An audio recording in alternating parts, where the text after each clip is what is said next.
How demoralized does a society have to be to stop having children? And the answer is very demoralized. And demoralization is an interesting phenomenon because it happens to your subconscious. You subconsciously get demoralized, right? You see propaganda every single day that convinces you not to have children. You become overly infatuated with the state of the world rather than your immediate surroundings and what you can provide and provision for. You get imbued and involved with a death cult of sorts, right? Like this, I think a lot of modernity and the modern worldview is a death cult, but more on that later.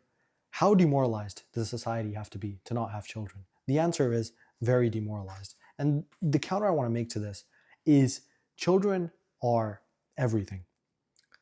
You have two reasons why you're put on this planet from a biological standpoint, right? As a biological male, especially, but women too, you have two primary functions, and that is to get enough calories to live another day, right? So sustenance, and to spread your seed, to reproduce, to ejaculate, right? That's why ejaculate's a bit of a weird way of putting it. But those are your two primary functions. And we live in this society where humans don't need to apply anymore because all of our basic needs are met and taken care of. You know, I used to have this obsession with playing RPG games, right? Like The Last of Us and Red Dead Redemption and Ghost of Tsushima. And if you're not familiar with these games, essentially they depict an open world where you can navigate, and all of these games are set in the past, right? So you don't have the internet, you don't even have access to supermarkets to buy food. Think about it. Hunter-gatherers used to spend all day hunting and gathering food, and they were fulfilled with that, right? And the way you measure their fulfillment is that the fact that they reproduced and they left a civilization, or at least not a civilization, they passed on their genetic legacy and their descendants created a civilization, right? The fact that our society can't even reproduce is in and of itself a civilizational failure, right? Birth rates all across the world are crumbling, and especially in Canada where I live, and in the United States, all across Europe, especially in first world countries, birth rates are going down the toilet. Historically, no country on earth has reversed a 1.2 birth rate. No country on earth has reversed that. And almost all countries are now at like 1.3 to 1.5, and you need 2.1 to maintain fertility. And it's incredibly sad to think about what's going to happen to population structures and demographics in the coming decades. But back to what I was saying about biological functions. You have two biological functions on this planet, right? To get enough calories to eat and to reproduce. And the point is, these two tasks used to take up 95% of your day, right? These two tasks, getting enough calories to eat and spreading your seed. And spreading your seed, especially as a man, means it means signaling to the opposite sex that you can protect and provide for them. You can gather enough resources to share with them. So in the old days, that might look, in hunter-gatherer times, that might have looked like being the guy with the most food or being the guy with the best hunting skills, right? Nowadays, it might look like having the guy with the most money, the guy with the most social status.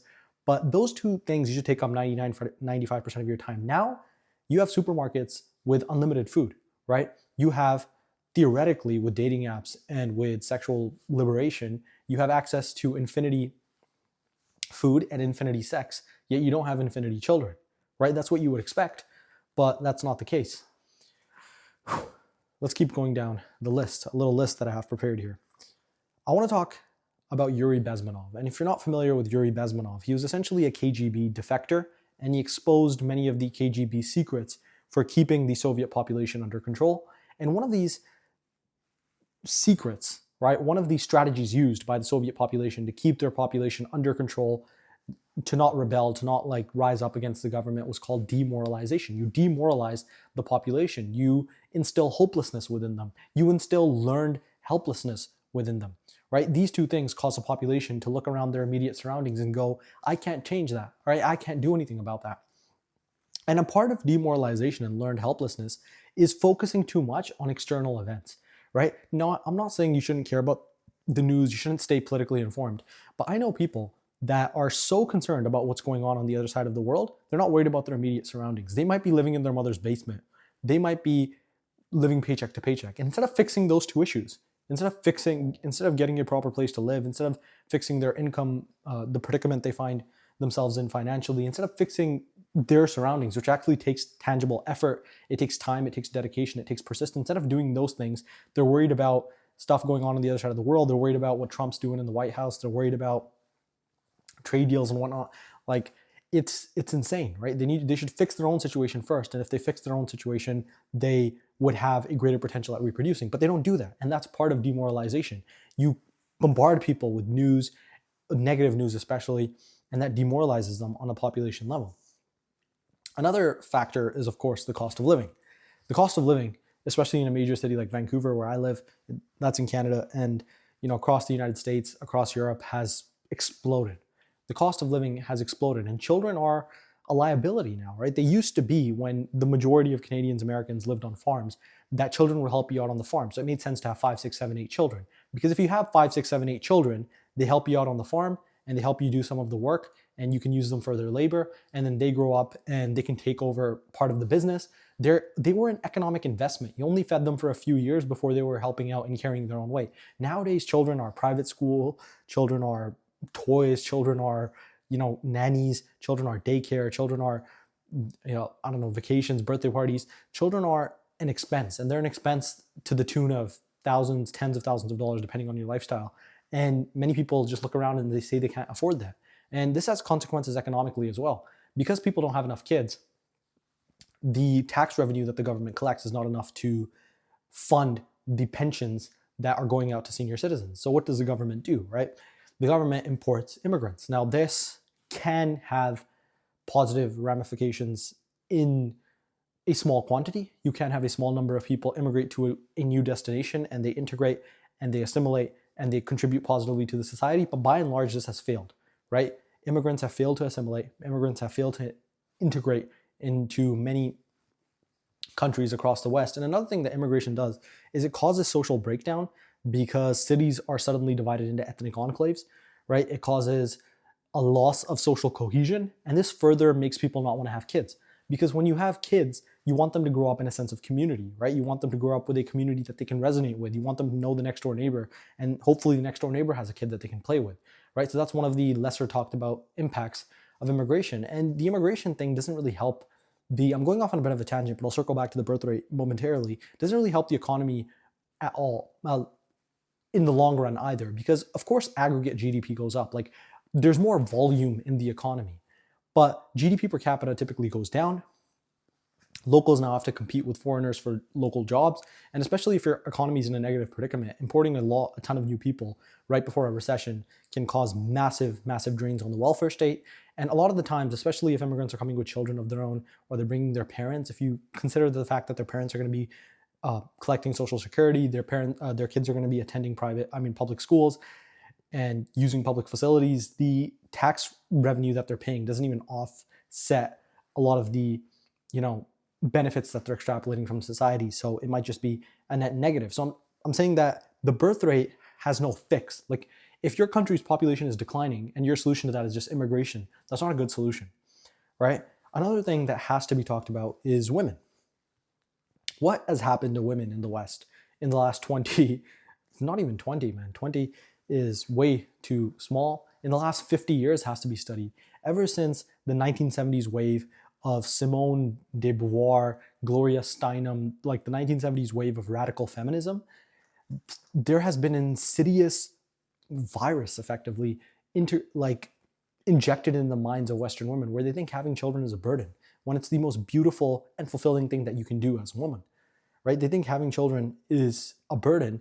And the irony is like, one of the reasons they don't want to have a child is because then they would have to quit their jobs and potentially be stay-at-home mothers. And if they're stay-at-home mothers, they have to depend on a man. And it's been ingratiated into women's subconscious and conscious mind, this is a part of demoralization, that they're not to be dependent on a man, because the man could leave and they can leave them stranded.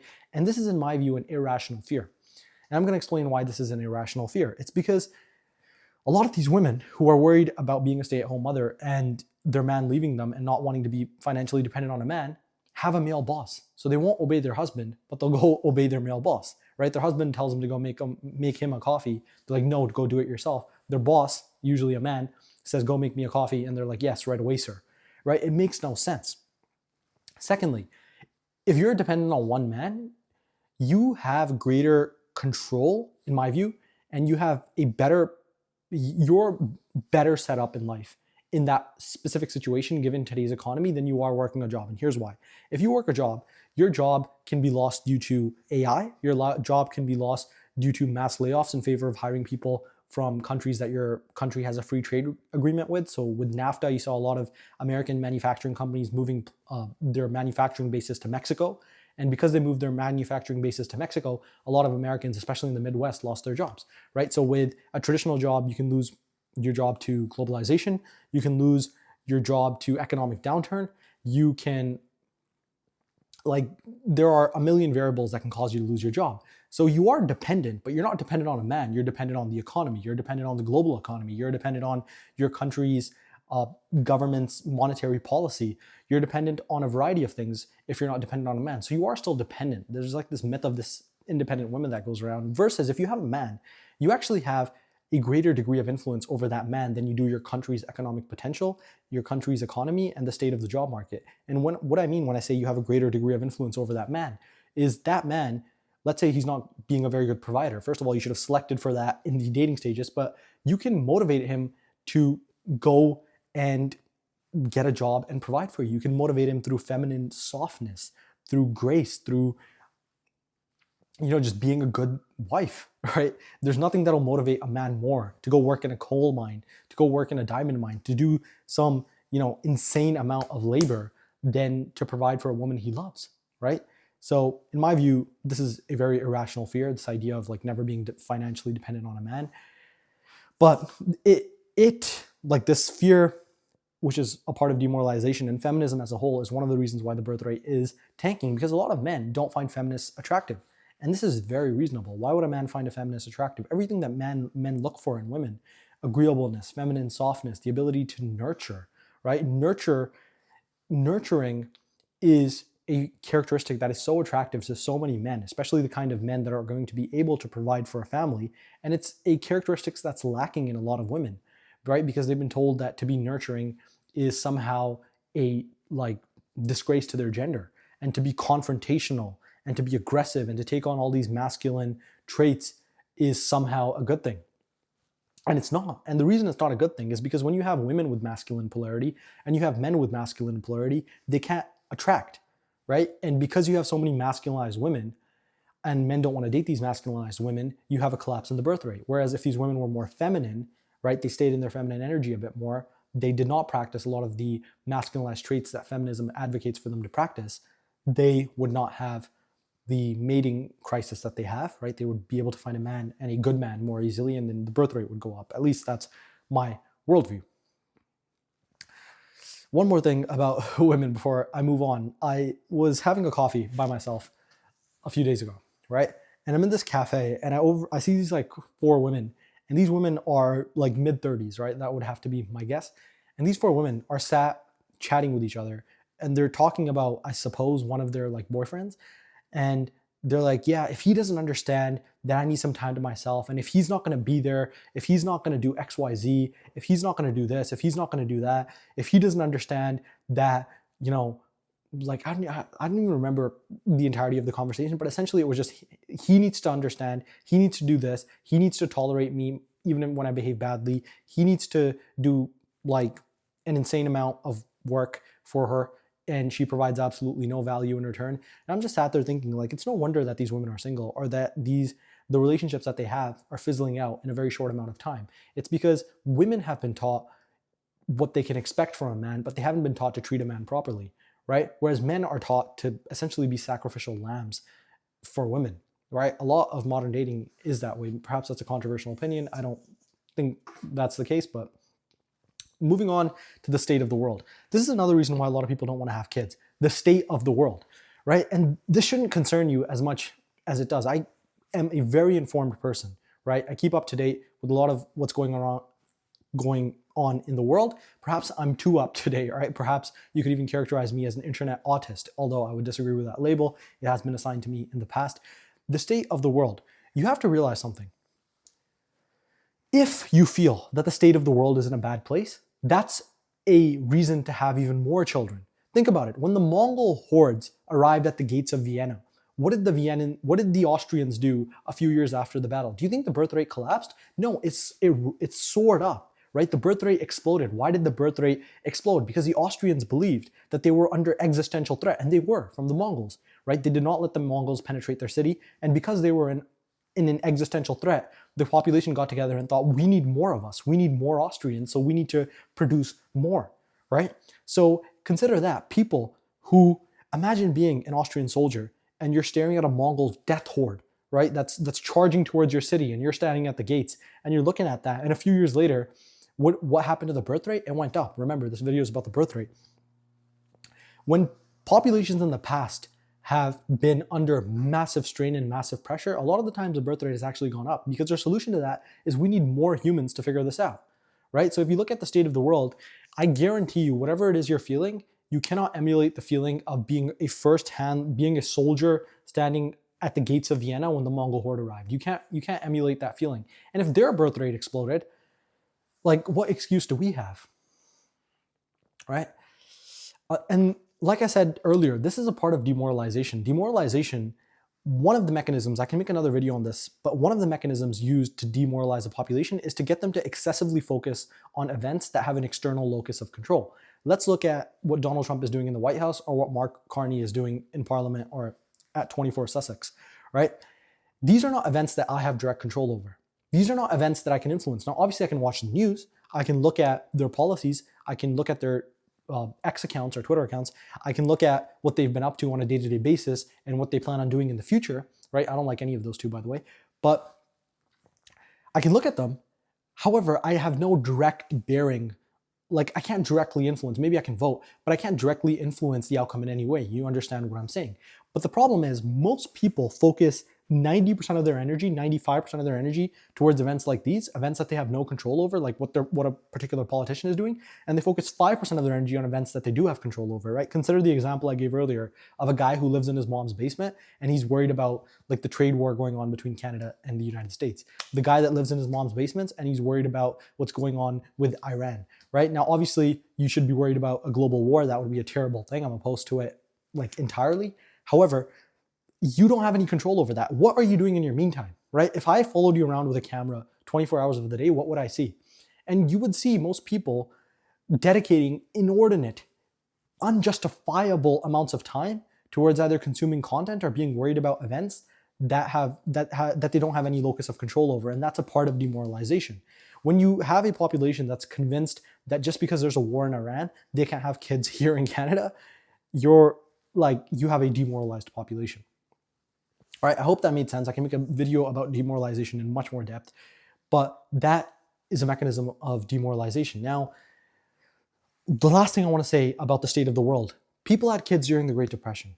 And if you feel like we're living through the end of the world, if you feel like we're living through what you could characterize as late stage Rome, as in the American Empire falling, or you believe that we're living through a massive economic collapse that's about to come, right? If you look at the bond yields just reached 5%, right? And I was looking at some analysts like Alistair Cook, and a lot of gold markets I've been analyzing as well relative to the US dollar, and gold markets are exploding. And a lot of financial analysts, I'm going off on a bit of a tangent, but I was watching the Bank of Canada's press conference, which is a bit of a nerdy thing to do. And one of the spokespeople were asked, why are so many Canadians buying gold? And his answer was, oh, it's tradition. It has nothing to do with a lack of faith in the currency, which, just made me laugh. But whether you believe that we're living through a late stage Rome, that we have some sort of impending civilizational collapse coming militarily, that we have some sort of impending economic collapse, you have to realize that so many people throughout history lived through what they perceived to be the end of the world, but they just didn't have the internet. When people lived through the Great Depression, if you read journals of some people who were alive back then, they believed that they were living through the end of the world. They're like, holy shit, like I just lost 90% of my income in the stock market. I got screwed. I'm not gonna have anything to eat. What happened to my children's future? And they felt like they were living through the end of the world. When a Japanese village on the outskirts of Hiroshima or Nagasaki, which survived the nuclear bombing, saw an entire city go up in flames, they believed that they were living in the end of the world. When an Austrian soldier saw the Mongol hordes approaching Vienna, he believed that he was living in the end of the world. When, World War II occurred and 1.2 million soldiers on each side, I believe it was 1.1 million on the German side, 1.3 million on the Russian side, Soviet side, died in Stalingrad, they believed that they were living through the end of the world because there had never been a battle in living memory that was as horrendous as Stalingrad. It's brutal to think about. But there have been so many periods in history when like people live, when people have felt as though they're living through the end of the world and they didn't stop having kids. So what excuse do we have? What excuse do we have? Gentlemen, have kids. Have kids. You'll never be ready, but you'll figure it out. I know that's some like motivational pep talk type material. You'll never be ready, but you'll figure it out. No one's ready. There's a myth of like, if you think that I need to wait until 30 and that I'm making $150,000 to have kids, by the time you get to 30, you're going to say, I need to be 35 and making $200,000. And then by the time you get to there, you're going to say, oh, I'm not compatible with my woman no more. Then you get a new woman. It is not a good way to conceptualize things, right? You're never going to be ready. They're just a thing you have to factor into life, right? Secondly, find a good girl. This is a sort of modern demoralization that's happening that didn't happen during Yuri Bezmenov's time in the 1980s. And the modern demoralization that's happening is a lot of men, especially in the Western world, are giving up on the idea that there's no good women left. And this is due to feminism. This is due to increases in promiscuity. This is also due to a lot of women wrongfully shaming men for natural masculine instincts. It's a natural masculine instinct to protect his woman, to be protective and possessive of his woman, right? Maybe a woman would call that toxic, but it's that same possessive. There was a shooting in Colorado a few years ago, and like 0 women died, and there were a couple of men that died because all the men jumped on top of their girlfriends, right? The same protectiveness that causes a man to not want a woman to go out wearing a certain thing is the same protectiveness and possessiveness that'll cause him to die for her if he perceives that there's a threat, right? So there's also been a wrongful shaming of what I deem to be healthy masculine instincts. So due to feminism, wrongful shaming of masculine instincts, there's like a modern demoralization going on where men believe that there's no good women.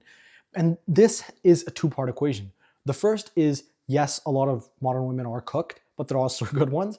The second part is women are incubators. You give them sperm, they give you a baby. You give them a little bit of emotion, they explode back at you with more emotion. So if you are a competent man, if you can provide, if you can lead, if you can take charge, you will find a woman that's willing to buy into your frame. I fundamentally believe that if you do that, you will find that the universe is more rewarding than you think it is once you begin to try. And God will give you that kind of woman the moment he deems you to be worthy of said woman, right? So do not buy into this modern demoralization that there's no good girls left. I'm just going to go be an incel. I'm just going to be nihilistic. I'm just going to be, I don't even know what these communities are on the internet. I've been seeing news trends about them, like black pilled or whatever the trending term is. Don't buy into that conceptualization. Do not be demoralized. Also, if you're consuming a lot of content that's confirming your biases when it comes to this idea that there's no good women left, you're encountering 2 fallacies. The first is, the echo chamber fallacy. You're obviously probably existing in an echo chamber. That's how algorithms work. They want you to stay on the app longer. So if, isolating you into an echo chamber is going to make you stay on the app longer, they're going to do that. But another thing is you may be encountering survivor bias, right? If you see a guy walking around Miami asking women their body count, and they say some like insane number, that's survivor bias. That's a very particular city with a very particular archetype of woman. And that guy is going up to them in a nightclub type venue, right? Like he's not going to them in church. Like what kind of woman do you think you're going to find on a high street or in a nightclub, right? Like, so look out for echo chambers, look out for survivor biases. Do not be demoralized. Maybe change your environment, right? I'm Canadian and I'm a proud Canadian, but like Canada is not the most child-friendly environment. This is due to a variety of reasons. This is also due to the culture. If you tell people here that you want to have like 5 kids, people look at you like sideways. It's not a very child-oriented culture. Even society as a whole is not very child-oriented nowadays, but the birth rate is something that concerns me. Demographics are destiny. Immigration is not the solution. Feminism has had a negative impact as a whole on women. That's my opinion. Actually, that's a fact. Every survey of women since the 1970s shows a massive decline in female happiness. Every survey, right? And you can say that's correlation, not causation. I believe that to be causation. I believe that to be a direct cause of feminist era policies that have been instituted to make women more like men and less like women.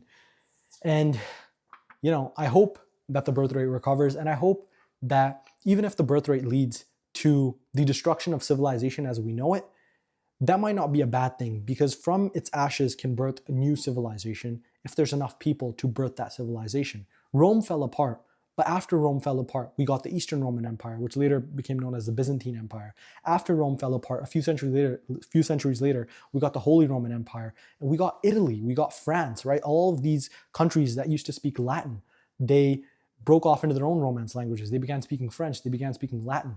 They began speaking Italian.